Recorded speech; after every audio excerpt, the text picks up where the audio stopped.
आज माझ्याकडं भरपूर अशी मेथी होती. मग म्हटलं चला याचा काहीतरी आपण हेल्दी आणि पौष्टिक असा पदार्थ बनवूया. मग मी बनवायला घेतली थालीपीठं. त्यासाठी सुरुवातीला या पद्धतीनं व्यवस्थित अशी मेथी निवडून घेतली. 1-2 पाण्यानं स्वच्छ धुवून घेतली. निवडलेली मेथी धुवून झाल्यानंतर बारीक अशी व्यवस्थित कट करून घेतली. एका ताटामध्ये टाकून त्यामध्ये 1 वाटी ज्वारीचं पीठ, 1 वाटी इथं बाजरीचं पीठ आणि 1 वाटी गव्हाचं पीठ घेतलं.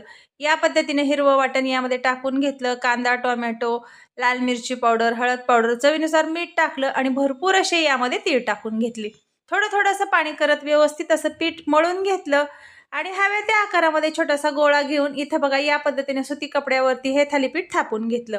लोखंडी तव्याला थोडंसं तेल लावून घेतलं आणि त्यावरती तयार झालेलं थालीपीठ टाकलं. थोडंसं वरतून तीळ टाकले. दोन्ही पण साईडनं खरपूस असं भाजून घेतलं. तयार झालं आपलं हेल्दी आणि पौष्टिक असं मेथीचं थालीपीठ. तुम्हाला कसं वाटलं ते सांगा. चॅनलला मात्र सबस्क्राईब